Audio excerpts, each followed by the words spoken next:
Ngashuhi, KTN News. Nairobi Governor Johnson Sakaja has ruled out any possibility of joining the Azimio la Umoja One Kenya coalition in the future, saying he is not an opportunistic politician. The governor, who runs the county where a majority of elected leaders are from the opposition side, says he has been winning elections because Nairobians love him because of what he does and not because of his political affiliations. KTN's political affairs reporter Emmanuel Tor caught up with Sakaja and prepared the following report on how the city governor has been able to steady the ship amid the ever-turbulent county. It has been about a year and a half since taking over the reins as the country's capital sheriff. However, just like the previous three administrations before him, the governor of Nairobi County, Johnson Sakaja, has been through several highs and lows as he embarked on his mission to turn the fortunes of the capital, where a majority of elected leaders are from the opposition's Azimio la Umoja One Kenya. It is true that the county has a political mix that the majority is Azimio. The senator is as well. The women rep is. Out of 17 MPs, we only got 4 in Kenya Kwanza. And in the assembly, out of 85 wards, we got 35. And that is how Nairobians chose to make the political decision. Sakaja reckons that it has been nothing short of a delicate balancing act since he was elected on the UDA ticket, the minority in the assembly. Remember Nairobi, we would have, in the first 3 months, there would be fights, there'd be slaps, there'd be tear gas, demonstrations.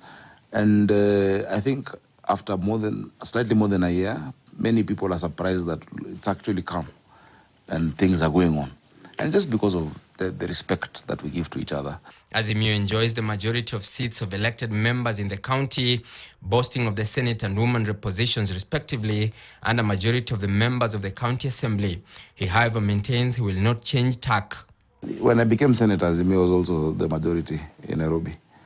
I became senator, and it was then called NASA.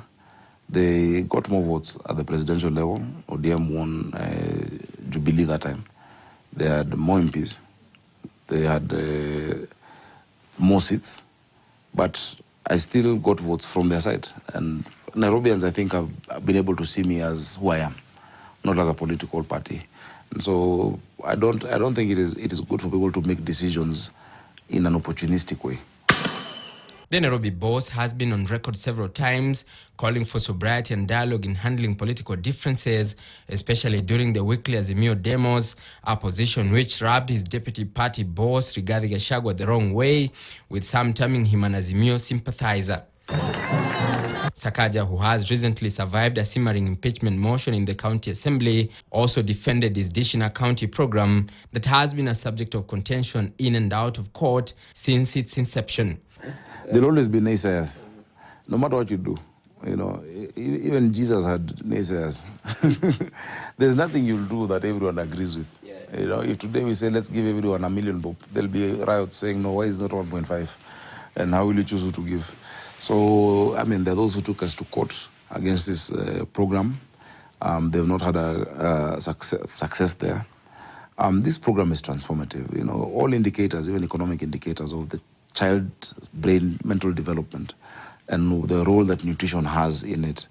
And despite the hard economic times, Sakaja lauded some of the economic decisions being made by President William Ruto, terming them bold steps towards healing the battered economy. He's handling it the best way possible, without being populist, without short-term fixes, without cutting corners.